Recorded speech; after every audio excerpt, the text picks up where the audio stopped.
everyone. Welcome to this special episode where we are diving into what makes relationships thrive and how couples therapy can help strengthen your bond.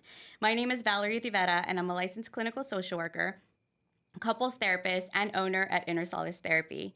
Today, we are joined by a very special couple that is going to share their relationship journey with us. Hi. Hello. Hi. Thanks for inviting us. Yeah. Super excited. Yeah, I'm excited to have you both. Is this the first time you all have been on a podcast about your relationship? Yes, Yeah. absolutely. Yeah. I get First the time. exclusive. We Uh-huh. get the exclusive. Behind the scenes. Yeah, definitely not a common thing. Right. It's the first time. Yeah. Well, thank you for agreeing to this. So introduce yourselves. Who are you? What do you do? And how did you all meet? Okay. So my name is Leah Wise. I'm born and raised here in the RGV. I'm a personal injury lawyer. I'm also a stylist. I own a clothing line. I also invest a little bit in real estate. I recently purchased a building that I'm renovating, and I'm turning it into a co-working space. And yeah, I wear a lot of different hats. I also started a nonprofit, so very, very busy. Mm-hmm. And so, yeah, we'll get more into that in our during the talk, but you go ahead. Sure. So Omar Ochoa, also a lawyer, plaintiff side civil litigation attorney focusing on insurance claims related to property damage and also personal injury. I was the city attorney at Edinburg for 5.5 years, stepped down from that position last year, but I recently announced that I'm running for mayor in Edinburg. Yeah, congratulations. Yeah, very excited about that. Yeah. So yes, also we're both very busy. Very busy, which we will talk about. Yeah. Absolutely. Tell Yeah. them how we met. Oh yeah. So okay. So there was an original meeting that occurred back in I think 2013, something like that. Leah was an intern at the state capitol in a program that I was an alumni of when I was in college. And so I would occasionally get invited to go back and speak with the group. And so I did. And that was the first time that I met Leah, right? She was, I guess, fresh out of college, right, Yes. at that point. And I was fresh out of law school. Leah has no memory of this. So it was not... no memory at all. Not a very memorable meeting on her part. Yeah. And so from there, I went on to practice in Houston for a while. Leah went to law school, and it wasn't until many years later that I came back to the Rio Grande Valley to start a law firm. That I wanted to meet local lawyers, right? That I could potentially work with, joint venture on cases together, all those kinds of things. And it was just apparent to me, even then, that Leah was something really special in the personal injury sphere, right? Her marketing was just so different. She was probably the first or one of the only lawyers really kind of heavily showing their brand through social media. Very personable, right? And just kind of very easy to know and like through that sphere. And so I saw that there was a lot of potential, and I wanted to work with her. So I reached out so that we could meet up and maybe kind of discuss that. But within the first 5 minutes, I was just aware that, oh no, there's something more to this, at least for me. And that's kind of how we initially met. Yeah. I don't consider that first meeting because I don't remember it. Right. Like it doesn't exist to me. Right. So I feel like our first meeting was a lot more recently. So yeah, he slid into my DMs, asked me to go to a networking brunch. I met up with him. And yeah, we didn't date right away. It wasn't until a few years later. So Okay. Yeah. No, I scared her off, right? Because You did. literally, I said the first meeting, I was struck, right? Just struck right away.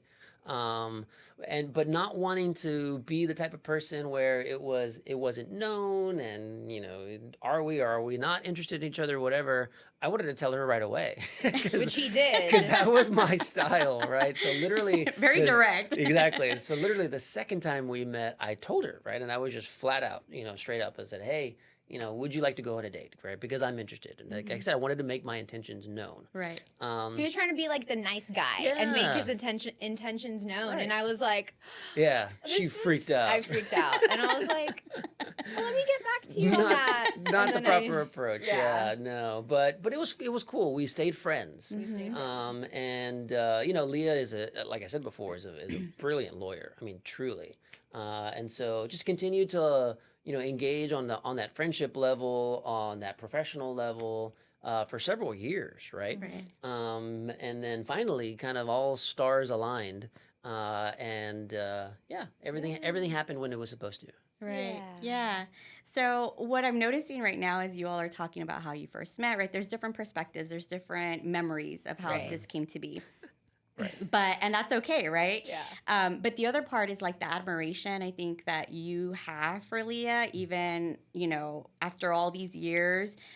What happens in couples is that sometimes the external factors tend to get the best of us, and we tend to forget how to connect with each other. We forget why we fell in love in the first place, right? And not always, right? But sometimes we do not find our way back to each other. And so as I'm hearing you speak about Leah, the admiration is definitely there, right? And as I'm looking at you, listen to him, you're all smiles. So that's important, right? To understand that, hey, we have like a strong foundation that can always take us back to why we're in it, right? Why we're doing the things that we're doing together. And so when I work with couples, that's essentially where I take them. They come in with all of these stressors, and it is my job to help them remember why we decided to connect, why we decided to move forward in the life that we are in together. So that's part of it. Prior to completing the questionnaire that I sent you, had you ever heard of the Gottman method? No, I was unfamiliar with it. Yeah. Me either. So I had lunch with you a few weeks ago, Yeah. and I told you, this is essentially the therapeutic modality that I use, and Leah was interested in it. And so basically, the Gottman method was developed by doctors John and Julie Gottman. They conducted years of research to figure out what makes relationships thrive, right? What makes relationships succeed, while also understanding what makes or leads relationships to failure. And what they discovered is that there's usually a lack of communication. It's sometimes difficult for partners to find safety within each other to express those emotions that are creating like a perpetual cycle of conflict. And so they've created these different techniques to help couples, right? But the Gottman questionnaire that you all completed has, how long did it take you all to complete it? It was long. Yeah, I had to break it up in small bites. Yeah, over yeah. several days. Yeah. I think I did it in one sitting, but it took a while. Yeah. Like it took a long time. I usually tell couples it's going to take you probably about an hour to complete if you do it in Yeah. one sitting. And sometimes people say like, I needed to stop, I need to take a break, because it's just like Yeah. ongoing question after Yeah. question, And right? some of the Yeah. questions are intense, right? I mean, Yeah. for you to kind of stop and think and remember these things, I could see, it being very taxing. Right. And needing to do kind of just section by section over some longer period of time. Yeah, because it's a variety. It's so many Yes. sections, right? And It's so many it's sections. so thorough. I loved it. Yeah. I loved it. So what that does, right, is it's based off of what we call like the sound relationship house. And we have two pillars. One is trust and one is commitment. And if those two pillars are showing up as a strength, then that means that everything in between the home, right, like friendship and love maps and all of the things, right, that make a relationship thrive means that we have like a strong foundation to do that. And so when I receive the questionnaire, it gives me all of the answers, right? It helps me understand what your perspective is, what your perception is, as well as yours, right? And so then it correlates, it combines the answers, and it will tell me, okay, in this section, even if one person says that this is an issue for them, it becomes a challenge in the relationship overall. So when I was going through the assessment, what I found is that you both have a very strong foundation in the relationship, right? There's an area that is very apparent when couples come in is what we call like the conflict management skills. And what that means is that we don't know how to approach each other without becoming defensive, without asserting contempt within each other. And then that tends to make the person or couple shut down. And that is not apparent in your relationship, right? So what I want to ask is, how did you develop these strong foundations in your relationship? Great question. Do you want to try, or do you want me to jump in? You jump in, and then I'll give Yeah. it. I'll give my opinion. Yeah. Okay, so I mean, I'll be perfectly honest, right? It's all, for me at least, it was all about mindset. because, like I said, everything happened exactly when it was supposed to. And I feel like, when we kind of had the opportunity to finally start, being romantically involved, I was fully ready for it, right? Very mentally ready for it. And I took that opportunity very seriously. Not so much like in a very like strict way or whatever, but it was very serious for me, right? I wanted to handle Leah and our relationship with a lot of care. Right. I wanted to instill confidence and not do anything to jeopardize that. Like I said, it was something that I took very, very seriously, nurturing our relationship from the early get go. Right. And it was literally like a very high priority for me from the very beginning, because I just knew, right, that this was what I wanted, and so I just wanted to make sure that I treated it the way that she deserved to be treated, but I treated the relationship in a way, right, that was going to manifest success. Yeah. Right? That right there, what you're talking about is commitment. You were committed from the very beginning. You knew what you wanted, and so you knew how to take care of it, right? That's the nurturing part of it. Well, I would say I didn't know how to take care of it. That was a learning process, right? You're like, that's too much credit. Yeah, we could talk about that, but I think but the approach was very serious, right? Yeah. I did not want to do anything or behave in a way that was going to jeopardize it, right? I wanted to be fully committed, and to show myself, so that we could figure out, if and how we could make, a romantic relationship work. Yeah, you were intentional about that. Yes, correct. Yeah, okay. What about you? Yeah, I agree. I think that I don't want to say later in life because we're not old, but we didn't start dating until I was 30. You were what, 36, 37? Something like that. You were about to turn 37. And so we already had like all this life experience, previous relationships, and I feel like both of us were like, the timing was really good. We were both in a place where we were like spiritually and mentally elevated. We weren't playing games. I never, ever, ever had to guess if Omar was interested in me. And I think I don't want to stereotype, but I feel like a lot of men have commitment issues. And so I think that when a man like makes it clear that he's ready, he's committed, and he's willing to we were both willing to learn about each other, learn our love languages, do our best to, even though it might not be our love language, but do our best to give each other what we needed to make the relationship grow. And of course we stumbled along the way, you know what I mean? We're not perfect, but it was like minor things like Valentine's Day. I was like, I want a whole big show for Valentine's Day, but I didn't tell him that. Right. You should have known. In fact, I told him the opposite. She told me I don't the know opposite. why. I guess, I don't know, a test, I don't know, but I was like, no, I'm fine with flowers. And he gave me flowers, and I was like, where's like my nice jewelry? Where's my balloons? Where's my trip? Like, and he's like, you literally told me all you needed was flowers. And I was like, but you're not supposed to just do the bare minimum. So little things like that are like not so bad that they're going to derail your relationship. Right. But like ever since then, we've had a great Valentine's Day Yeah. every year since then. And then I love huge gestures of affection. He doesn't. So our first year together, I threw him a big surprise party, which he loved, but it's not his style. He's very low key. He'd rather have something like small, intimate, with family. And so I stopped doing the things that I want. Right. You know, because those are the things I want. Yeah. And he has started doing the things that I want. You know what I mean? So we were willing to learn about each other and grow with each other. Yeah. It's about communicating expectations, right? Being direct about those expectations without assuming that your partner knows something different, right? And here, what is important is that even though you stumbled across some of these challenges, you had conversations about what is really needed and wanted in the relationship, right? So you essentially like fixed it in that moment as opposed to letting it, create a bigger cycle. Yes.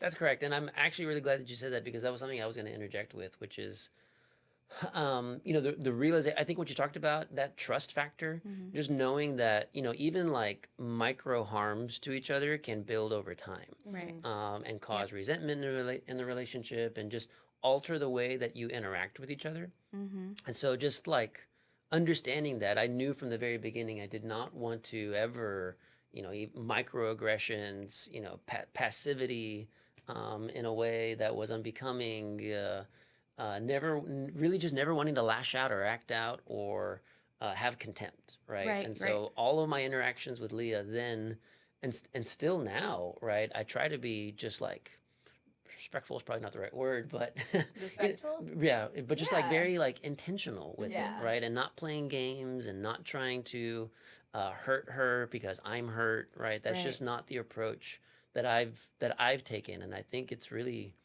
helped us to get through conflicts very well. Yeah. Yeah. Because you dated, after many relationships or life experiences, what helped you get to the healthy point, right? Have you always been there? Like what observations did you learn growing up, or what taught you lessons to help the relationship thrive?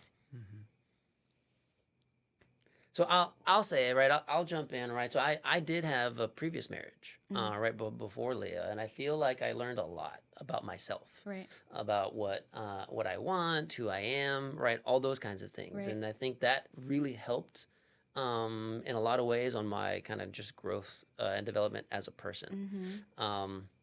But aside from that, honestly, for me, it was really easy to treat Leah with that much care because I just knew how much I wanted the relationship.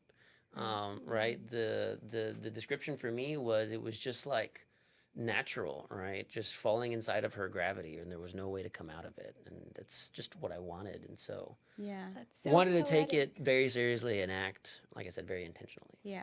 But your previous life experience taught you how to be this intentional, or taught you even about yourself and what you Right. wanted, right? Yeah, So exactly. yeah. One And- other thing, sorry, that I'll mention, What? and this is actually true. This is the nerdiest and craziest answer, but it's true for me, which is, so I'm a lawyer, right?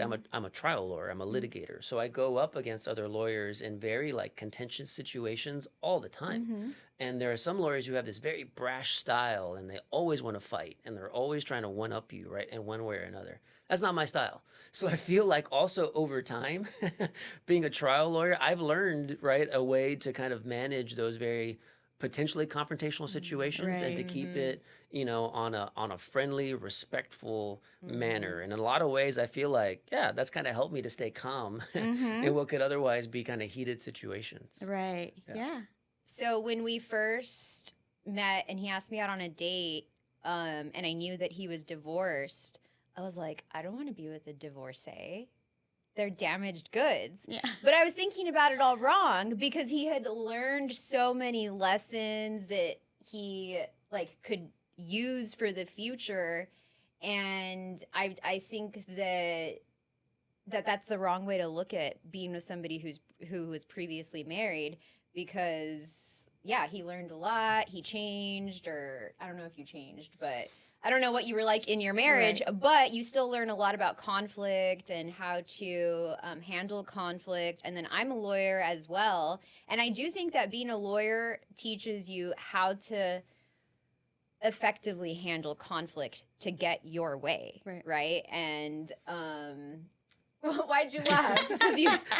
Or, to compromise. You know what I mean? Being a lawyer is like a lot of compromising because you don't win all the time. So I think that actually is helpful for both of us because there's a lot of confrontation in our job and we know how to handle it. And so at home, especially Omar, he handles conflict very maturely, very calmly.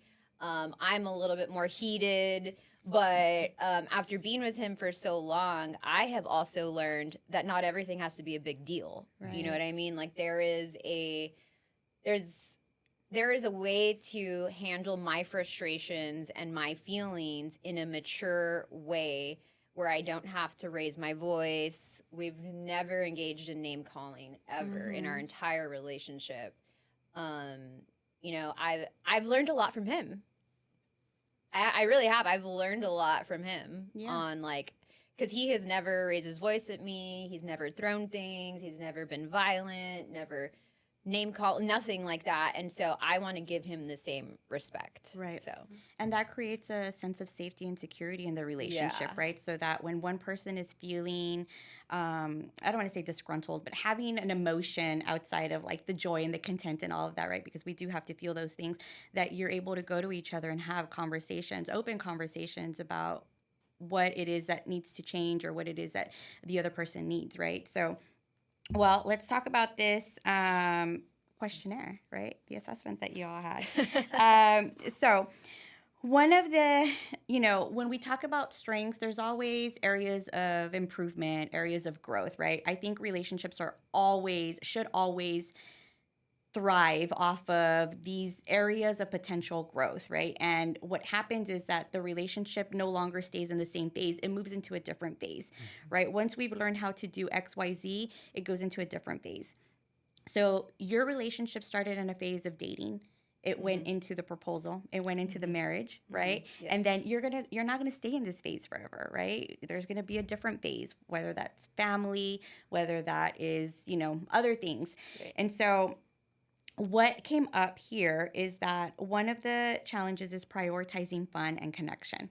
And as I was going through the questionnaire, it wasn't so much about not having fun together, it's about prioritizing time to be together. So when you spend a lot of time together, right? You are in the public's eye. You have a lot of friends and family and celebrations and accomplishments to celebrate. But when it comes to the both of you, how do you prioritize being together? Like, what does that look like for the both of you?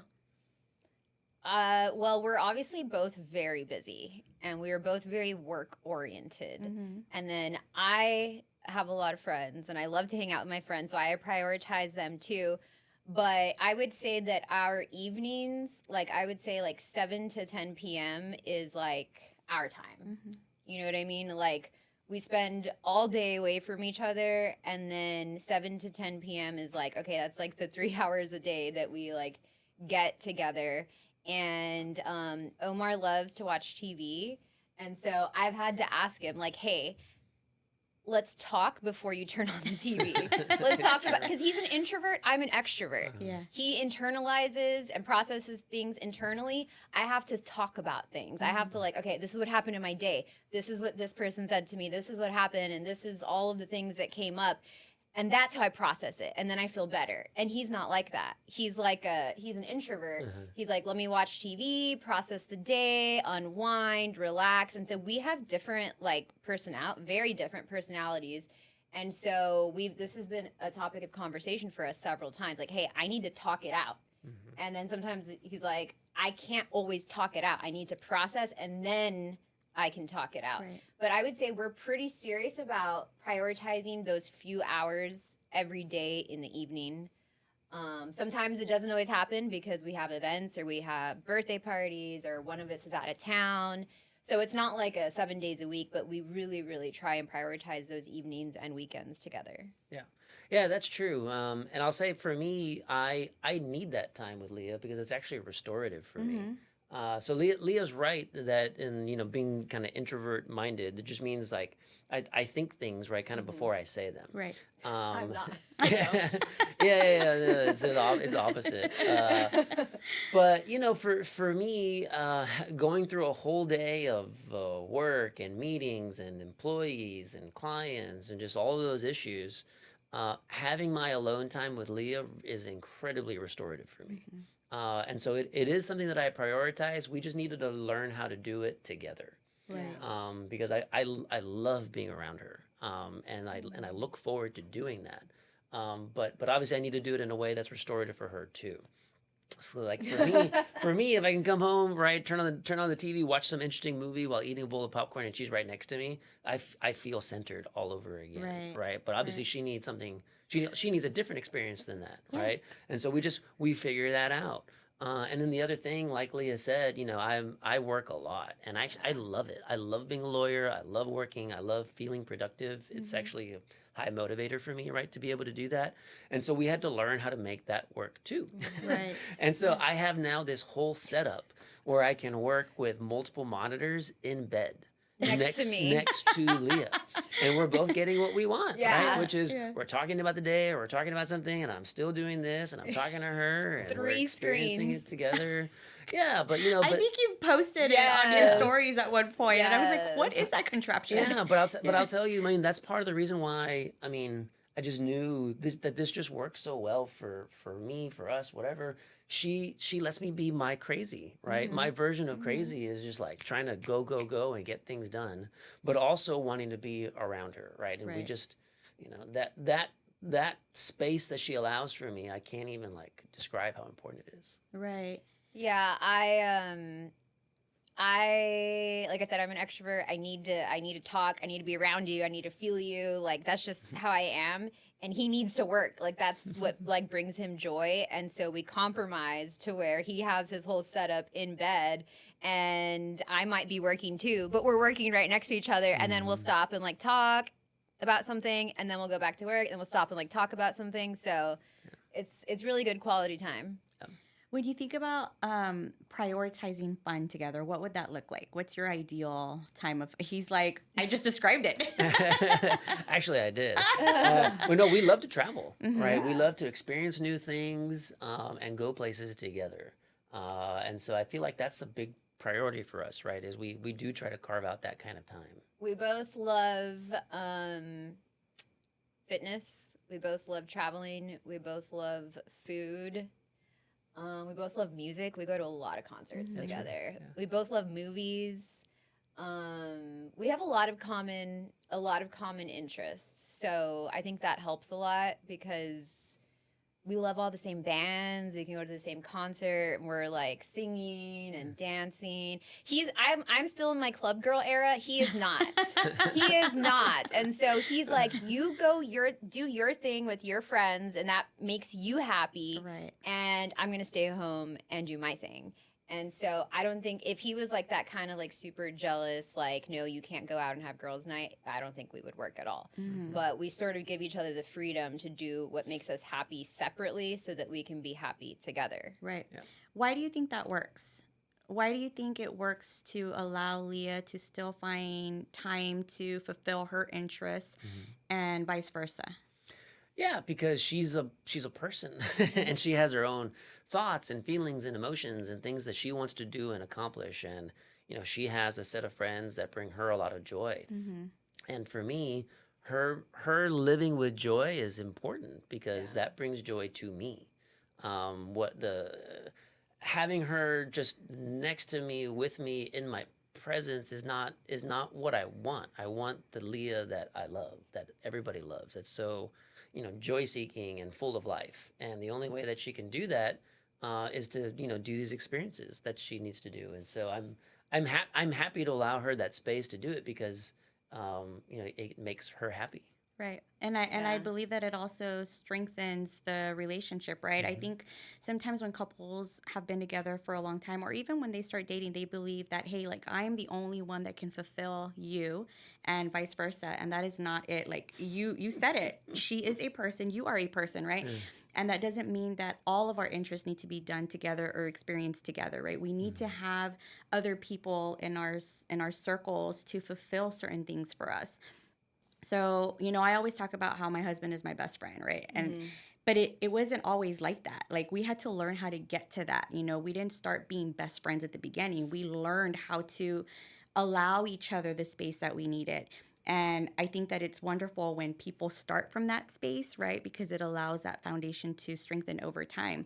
So in this situation, because it showed up as a challenge, right, as something that needs to be further discussed or explored, one of the things that I would recommend is what we call the rule of 3. And the rule of 3 is every 3 days, every 3 weeks, every 3 months. Though I'm sure that you do it probably as often as you would like. But what I talk about the rule of 3, it's about making intentional commitments to each other to say every 3 nights we're going to really be committed, we're going to really be intentional about sitting down and not working and not doing like the things that still distract us, but like really sitting down and having dinner together and just it's you and I, right? Or really sitting down and watching a movie, just you and I, without the distractions, the external distractions that tend to come into our, day to day. As people that have multiple roles in your life, I can see how that can be very difficult to kind of shut out the outside world, right? Then every 3 weeks, it's you go on a date, but not with other people, right? It's together. It's, hey, like we are going to prioritize each other without celebrating anybody else, but maybe celebrating each other. And then every 3 months, it's going on a vacation, on a trip somewhere that allows just the two of you. Because when you connect with each other and there's other people, you're not really committing to each other 100% because you have other people to talk to and entertain and all of those things, right? So I think sometimes the connection, although you are connecting, can be very different when it's just the two of you. Yeah, I'm the kind of person, and we laugh about this because it's true. Whatever happens that day, I feel like that's my whole world. So if it was like a really busy day for him and he didn't get home till 10 p.m., I'm like, you're just too busy for me. And he's like, we literally spent the whole day yesterday together. Like I guess that's how, what's the word? Short sight. I don't know. But so sometimes I do, like, I'm like, we never spend time together. You're always busy. You're always working. He's like, we just got back from an amazing trip a few days ago. I'm like, oh yeah. So Yeah, that does happen. I have to talk her off the ledge. Yeah. Right, and that's just another kind of reflection of the differences between us, is that she's very emotional. Right. yeah, I am. Whereas I'm not so much. Yeah. Right, and so and I'll say, when that started bubbling up, it was an issue for me, right? Where I felt offended in some ways, where it's like, yeah. look, I did these 9 amazing things, and it's just this one thing that didn't go the way you wanted it, and now that's what's taking over, right? The thought process. And so, Yeah. but why am I like that, Valerie? Well, yeah. Why do I Off the focus on record, like the one no. bad thing? That's Well, so bad. this is what we call negative perspective override. Okay. And this Okay. is something that is in the assessment, but it didn't come up as a challenge for the both of you. Good. But what that means is that we tend to filter out all of the positives, or we tend to, and again, it didn't come out probably because it's not always like that. That's right. But in general, right, a couple that shows up as having negative perspective override means that we forget the positive because there's already built up emotion, such as you mentioned resentment earlier. Remember that we don't have resentment overnight. That's something that builds and builds over hurts and anger and sadness, right? And so you probably don't have it. You don't experience negative perspective override because you are able, like you said, to talk her off the ledge, right? So then in that moment, what you're doing is you're turning towards her. This is another thing that comes up in the assessment is, do you turn towards each other or do you turn away from each other? You turn towards her and you say, hey, remember, we just went on this amazing trip. We had a great time. I love you. I'm here for you. And then you're like, yes. I remember. Yes, I do remember, right? Exactly. And so that's why, though it may feel for you like, I'm always like this, or like at the beginning, she's always pointing out the things that I'm not doing, you were able to work through that. You were able to talk through those things. So it's really helpful that I learned that Leah gets over things pretty quickly, and when she does, it doesn't come back. Yeah. And so I think that quality about her really helped me to kind of learn how to deal with And this issue that comes up occasionally. I would venture to say that the reason why you're maybe able to get over it fairly quickly is because what you're providing her is with reassurance, right? Reassurance, and you're providing her with a space to be vulnerable, right? To express like, hey, like I'm feeling lonely, or I'm feeling like, I miss you. That is probably something that you experience, but we don't say it in that way. We say it in a way of like, you're always busy, or you don't have time for me, right? So what I would encourage you to say is I miss you. I missed you today. instead of getting mad. Right. Yeah, we always want to remember, anger is always like a top layer. It's never like the basis of an issue. We always want to dig a little bit deeper. Like, I'm feeling angry because Omar, stayed at work till 10 o'clock. And what does that mean for me? What that means that I was by myself and I was expecting him. It's like almost like trying to define the root. So then you can talk to him about that root and say, I really missed you today. And then Omar will probably say, I missed you too, right? And that probably creates a lot of validation and security. Yeah. Sometimes when when he's getting home and it's been, I don't know, it's like 11 p.m. because sometimes he'll have meetings that go till like or he used to have meetings that go till super late. And he's like, but if you miss me, why do you seem so angry? Like, shouldn't you just be like, I miss you? And I'm like, yes, but no, I'm also mad because like I miss you. You know what I mean? So, and he's like, but shouldn't the emotion be loving? And I've missed you so much all day. And I'm like, you're right, but also I'm upset. So it's just so weird. Yeah. And in the moment, I'm upset that she's upset. Right. But then I can take a step back, and even listening to her right now, I'm like, oh, that sounds really hard. I wish it wasn't like that. How do I make you feel better? Right. Yeah. That's a protective factor, right? Like the anger is a protective factor and this is, I'm not saying this is what it is, but if you were a couple in my office, I would probably want to explore a little bit more about like where that comes from for you, right? Is it fear of rejection, even though Omar maybe has never done anything to reject you or to, trauma that I carry from previous relationships. Exactly, right? And we tend to, again, project that into similarities, right? Even though it's not the same person, but we recognize this as something that has led us to feel vulnerable and which was not protected, right? And so in relationships, sometimes it's difficult for the other person to understand that, like, hey, like, I'm doing all the right things. Why are you coming at me? The other person has to be aware of like, oh, it's not you. It's literally an experience that I've had and I'm bringing it into this situation. Right. Yeah. So vulnerability can sometimes be very difficult. So when you say, well, why don't you approach me with vulnerability is what you're asking her. What you're saying is, I don't know that I trust that just yet. Not from you, but just in general. Just in general. Right. I'm going to put this section on a loop. Yeah. And have it ready to go. Yeah. Play it in the background. That's right. Yes. Well, up until this point, I think that what is important is for couples to have the space to connect, right? To identify what struggles, what challenges they have in relationships. And so, I do that in couples therapy, obviously, right? I do that through couples intensives. But one of the things that I'm creating this year is a couples retreat at South Padre Island. And that's going to be utilized with, a lot of guidance and having deep, meaningful conversations while also teaching them the tools and the skills that they need to have these conversations. But the other part of it is teaching couples how to date each other again, right? Establishing a good foundation for friendship and romantic outings. So what do you think about something like this for couples that may be struggling or may have disconnected over time? How do you think this would help them? You go first. So incredibly important. It's kind of like what you said on a much more massive scale, right? Sometimes you just have to block out the noise, right, and get rid of the outside world and just remember why you're together in the first place. What was it, right, that sparked that interest, right, from the get-go? And things can get so far along sometimes and you just forget, or you don't let your mind go back to that place because you're so hurt about something. So I feel like having a weekend or a week or some very concentrated time is just so healthy, right? To clean out, it's like spring cleaning, right? Clean out all the junk from your closet and just remember, like, why you love each other in the first place.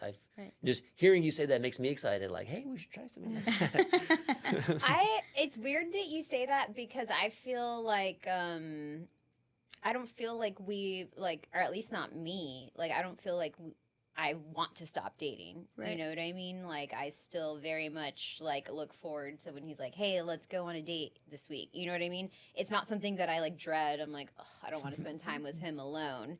But maybe some couples don't want to do that. And it's like, and what I tell him is because he's like, but why are you upset? Like, shouldn't you be like, I miss you, I love you, it's been so long. And I'm like, what if I didn't care at all? That means if I wasn't angry, that means I don't care what you do at all. You know what I mean? Not that it's okay to be angry. That's not what I'm saying. But I think that if I didn't care what you did, there would be no emotion. I'd be like, get home when you get home. Whatever. I'm going to be in bed or asleep or Doing watching your own TV thing. and like, oh, hey, you know?